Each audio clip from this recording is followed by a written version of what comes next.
안녕하세요. 결혼 2년 차에 결국 이혼을 하게 되었던 제 사연을 말씀드리겠습니다. 일단 이런 비슷한 일들로 며느리 못 쫓아내고 아내를 괴롭힌다는 얘기 많이 들었는데요.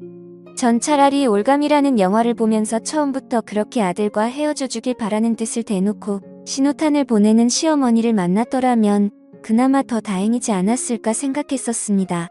어느 한쪽이 아니라 거부를 해도 그런 비정상적인 관계는 손뼉도 마주쳐야 소리가 난다는 말이 딱인 걸 다 아니까 말이죠.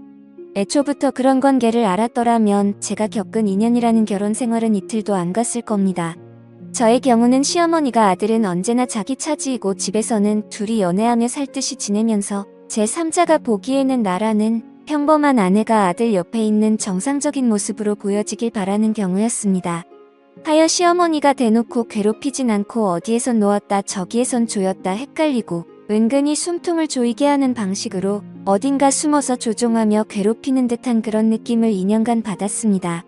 전 남편과 저는 의약제품 회사에서 사내 연애 커플로 2년을 만나며 결혼했습니다. 전 남편이 외동 아들로 홀어머니 모시고 산다는 것은 이미 알고 있었고요. 그의 친누나가 있었는데 결혼해서 분가하며 산다고 했고 연애할 때부터 은근히 누나 얘기를 꺼내면 안색이 안 좋아지거나 말을 돌리고 무조건 따로 산다고 모르는 식의 자세를 보였습니다. 오늘 관계가 별로 좋진 않구나 대수롭지 않게 생각했었고요. 저는 친남동생 1명과 부모님 2분 다 계셨고 서로 아무 문제 없고 양쪽 집안에서도 연애하며 몇 차례 식사 자리도 갖고 결혼하는 것을 당연한 것으로 여겼기 때문에 별탈 없이 결혼을 할 수 있었습니다. 상견례 자리에서 못 본 전 남편의 친누나가 결혼식에서도 보이질 않았다는 것 빼면 그 어떠한 의심도 안 될 행복한 결혼이었습니다. 처음부터 전 남편의 홀어머니를 모시고 살 생각을 갖고 있었고 결혼하자마자 남편 집에 들어가 살았습니다. 들어간 지 일주일 정도 됐을 때인가 시어머니가 기특하다며 낯선 환경에 적응도 잘하고 함께 이렇게 행복하게 살았으면 좋겠다고 말씀하시길래 어머님도 이대로 쭉 건강하셔서 오래오래 저희 효도 많이 받고 사세요. 이렇게 말씀드렸더니 갑자기 정색하시면서 이러시는 겁니다. 아직 70살 80살 먹은 병든 노인네도 아니고 건강에 이상 없고 나 정도면 당연히 건강한 거지 그걸 왜 꼭 그렇게 되지 않길 바라듯이 말로 강조를 하냐 그리고 시어머니 앞에서 저희한 말을 어떻게 쓸 수 있냐 저희라는 말을 쓸 수 있는 더 깊은 관계는 당연히 나이지 않겠냐 그리고 효도란 말하지 마라 듣기 하나도 안 좋다. 나도 지금 한참 활동할 수 있는 나이에 아들과 함께 여기저기 다니며 나도 아들에게 무언가를 해줄 수 있는 능력이 되는데 너가 뭐 얼마나 잘나고 능력 있다고 나한테 효도란 말을 짓거리냐 이렇게 말씀하시는 겁니다.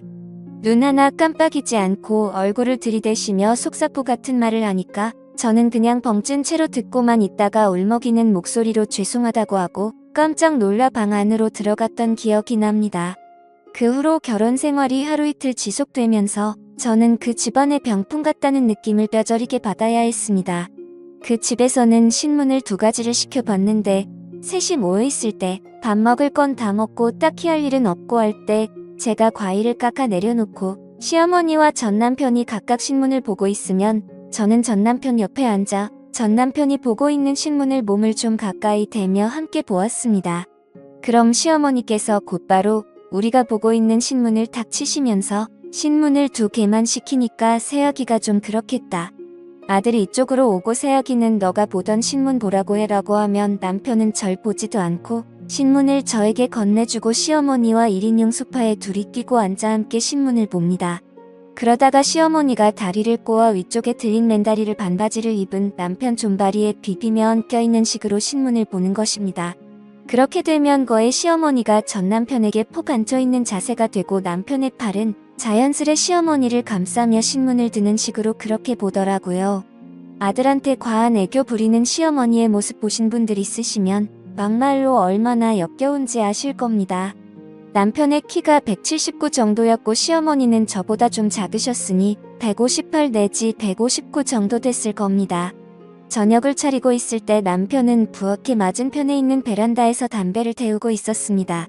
그때 시어머니께서 몰래 까치발로 전 남편 뒤로 가더니 왁 하고 깜짝 놀래키는 겁니다.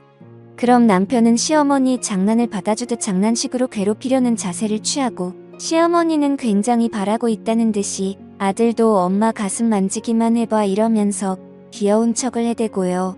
그럼 남편은 그 말 듣고 시어머니를 잡고 가슴팍으로 머리를 막 들이밀면서 장난을 치더라고요. 그때 제가 부엌에서 고개 돌려보고 있으니까 시어머니가 저를 힐끔 보시면서 전 남편한테 하지 말란 식으로 얘기하며 은근슬쩍 저를 약올리려고 하는 듯이 행동을 하더라고요.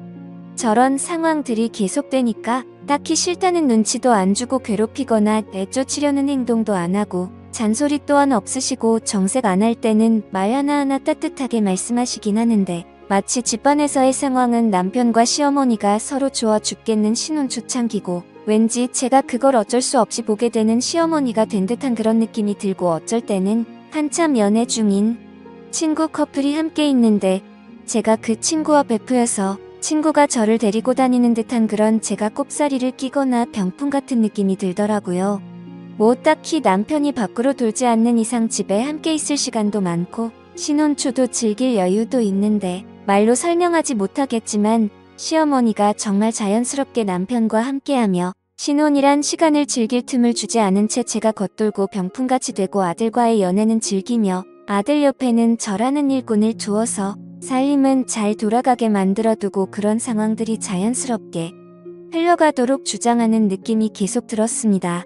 차라리 시어머니가 저를 헤아려 하거나 잔소리나 트집 잡는 게 심하다거나 하면 최근 한 남편 바로 붙들고 무언가를 토로하며 얘기를 하겠는데 이건 뭐 이상하긴 한데 막상 말하려고 치면 말할 것도 없을 뿐더러 저만 이상한 여자가 될 것 같고 그래서 말 못하고 저 혼자 의기소침해져 있거나 뚱해져 있고 신혼 초인데 어째 갈수록 깨가 쏟아지는 사이는 시어머니와 전 남편의 관계였죠. 셋이서 어디를 놀러 갈 때에도 시어머니께서 웃으시며 손을 내밉니다. 새 아기 잃어버리지 않게 꼭 붙들고 가야지 하며 남편을 보고 그 특유의 애교 섞인 표정으로 귀여운 척을 합니다. 그런 며느리 잘 챙기는 엄마가 예뻐 죽겠는지 남편은 시어머니가 사랑스럽단 표정으로 웃고 그렇게 되면 시어머니는 가운데 양옆으로는 저와 남편 이렇게 걸어가게 됩니다. 시어머니는 저와 손만 붙잡았지 아예 몸은 남편에게 틀어진 채로 어디 손짓하며 둘만 얘기하고 저는 소화당하고 가다가 이웃이나 아는 사람을 만나면 시어머니와 제가 손을 꼭 붙잡은 걸 보시며 어쩌면 이렇게 고부관계가 좋을까 칭찬이 자자합니다. 가끔은 남편이 출근했을 때 시어머니 친목 모임에 절 데리고 나가셔서 소개와 인사만 간단히 시켜주고 저보고 집에 바로 들어가라 했습니다. 남편이 오면 이렇게 말을 합니다. 친구들에게 소개시켜 주었다. 그런데 그 친구들은 새아기를 외적으로도 내적으로도 교양과 품위가 없어 보인다며 무척 싫어하는 눈치를 주기 위해 새아기 민망할까봐 얼른 집으로 보냈다. 새아기 보내고 친구들에게 우리 며느리 그런 애 아니라고 입이 닳도록 칭찬하고 겨우 친구들 마음 돌리느라 많이 애먹었다. 이렇게 착하고 예쁜 새아기를 왜 사람들은 전부 다 흉을 보는지 모르겠다. 남편은 그 얘기를 듣고 남들에게 흉듣고 다니는 저를 안쓰러우면서 한심한 눈빛으로 보고 시어머니는 못난 며느리 거두어주고 다니느라 애쓰는 천사 보는 듯한 눈빛으로 보더라고요. 결혼한 지 얼마 되지도 않아 정말 전 존재감 없고 화창고 별 볼 일 없는 여자로 전락해갔습니다. 그런 상황들이 쌓이고 쌓이며 시어머니가 호의를 베풀수록 남편 앞에서 저는 한심하고 작게만 여겨지는 아내가 되었고 제 스스로도 자신감을 점점 잃어가며 우울증까지 오기 시작했습니다. 정확히 속을 터놓을 만한 이유도 모른 채로 점점 숨통이 조여오고 가슴이 답답해져 가고 나도 무언가의 이유를 찾고 소리라도 치르던가 한번 발광이라도 해서 무엇인가를 터뜨리고 싶은데 그럴 만한 명목 하나 없으니 그게 더 미칠 노릇이었습니다. 남편과의 잠자리 또한 신혼여행 이후로 한 횟수가 20번 내라면 믿으시겠나요? 그 적은 횟수의 잠자리도 신혼여행을 제외하면 하다가 전화가 오거나 남편의 피곤함 때문에 작고 사소한 이유가 생겨 제대로 되지도 않았습니다. 임신 또한 전혀 소식이 없었고요. 남편과 시어머니는 이상하게도 임신 문제에 대해 일체 언급 한 번을 하지 않으시더라고요. 어느 날은 잠결에 남편이 베란다에서 통화하는 소리를 들었습니다. 통화 내용은 입에 담기도 역겨운 말이었습니다. 다른 여자와 폰으로 즐기는 남편의 목소리에 화가 나기는커녕 남편의 잠자리조차 만족 못 시켜주는 한심한 제가 미칠 듯이 싫더라고요. 밤새 몰래 울다가 아침에 일어났을 때 남편이 세안을 하러 간 사이에 남편 폰을 봤습니다. 온갖 생각이 다 들더라고요. 저는 결혼하며 그만두었던 회사 사람이 아닐까 하고 핸드폰 통화 내역을 보았습니다. 그런데 새벽에 통화한 사람은 엄마라 저장된 번호뿐이더군요. 주변 사람이 불편할 정도로 심하게 애틋한 관계인 줄은 알았지만 이렇게 직접적으로 이상한 교감까지 하는 아들과 엄마 사이일 줄은 꿈에도 생각 못했습니다. 그 다음날 마침 친구분들과 마실 나가신다며 목욕을 하시는 어머님, 몰래 어머님 방에 들어가 다시 확인을 하기 위해 어머님 핸드폰도 몰래 훔쳐보았습니다. 역시나 그 새벽 시간대 남편과 통화한 내역이 있었고 핸드폰을 확인하고 내려놓으려 할 때 달력에 파란색 펜으로 표시가 되어 있었는데 전날 남편과 통화를 마친 그날의 표시가 되어 있는 것이었습니다. 혹시 그런 날은 표시를 해놓고 주기적으로 하는 것인가 하고 달력을 보니 한 달에 4번, 그러니까 일주일에 한 번 꼴로 파란색 표시가 되어 있었고 그리고 그 달 마지막 주 금요일에는 빨간 펜으로 한 번 표시가 되어 있었습니다. 며칠인지 정확히 기억을 해두고 왠지 직감적으로 전 남편과 시어머니 관계에 관련된 일이 분명할 것이라 확신하며 기다렸습니다. 그 달 마지막 주 금요일이 되었을 때 일부러 남편에게 신호를 보냈더니 피곤하다며 다음에 하자 타일러 주듯 하더니 잠을 자더군요. 산송장처럼 움직이지도 않고 눈 감은 채 정신은 말짱한 채로 깨어 있었습니다. 예상대로 대화가 끊긴 지 한참 만에 남편은 살며시 이부자리에서 나가더니 방문 닫는 소리도 안 나게끔 미리 방문고리를 돌려놓고 닫는 치밀함까지 보였습니다. 나가고 시어머니 방문 열리고 닫는 소리가 들려서 채 방문을 열어보니 방문 잠그는 소리까지 확실히 들리더군요. 거실로 몰래 나가서 어머님 방에 귀를 대보았는데 둘이서 무언가를 속삭이고 웃긴 하는데 자세히 들리지가 않더라고요. 그런데 둘의 목소리가 자꾸 어디론가 새어나오는 느낌이 들어 둘러보니 다행히 그날이 여름인지라 베란다 쪽으로 연결된 창문은 열어놓은 모양이었습니다. 허리를 굽혀서 거의 기어가는 자세로 베란다 쪽으로 가서 머리를 조금 들어 시어머니 방을 보았습니다. 그 광경을 보자마자 정말 망치로 머리를 맞은 기분이었습니다. 두 사람이 행복해하는 광경에 그들의 관계에 내가 잘못 끼어들었구나, 잘못 낚였구나 하는 생각이 들 뿐이었습니다. 시어머니와 전 남편 앉혀놓고 시어머니 방으로 들어가 달력을 갖고 와 탁자에 던져버리며 빨간색으로 표시한 날이 무슨 날인지 알고 있다고 말하니 두 사람 꿀먹은 벙어리가 되더군요. 그리고 이혼 얘기 꺼내니 남편은 아무 말 없이 순순히 응했습니다. 그러더니 제가 2년 동안 그토록 외롭고 우울해하며 보낸 시간을 자신은 사랑했었답니다. 그리고 홀어머니에 대한 감정도 연민이라는 애정이었다. 다시 기회를 달라.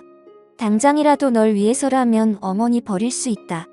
그런 말들을 받아줄 생각은 추후에도 없었지만 그래도 그런 말로 2년이란 시간 보상받고 떠나고 싶었는데 정말 너무나 태연하게 이미 예정하고 있던 일이란 듯이 이혼을 처리해 나가니 그동안 내가 이 집안의 투명 인간이나 병풍쯤으로 생각됐던 게 내가 맞게 생각한 거였구나 확실히 깨닫게 되라고요. 이혼을 한 뒤 얼마 지나지 않아 전 남편의 누나라는 분을 만나게 되었습니다.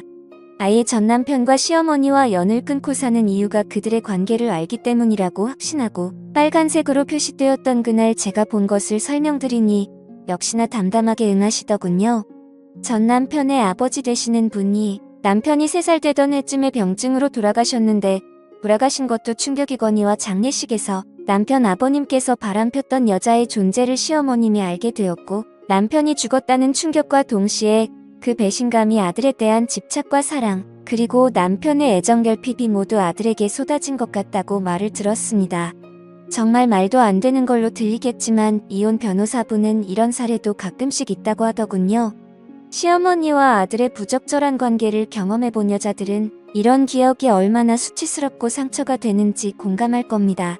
저도 속에 담아두고 꺼내 보이지 않았던 기억들, 이렇게 비슷한 상처를 안고 있는 분들에게 털어놓을 수 있게 되어 다행이라 생각됩니다. 감사합니다.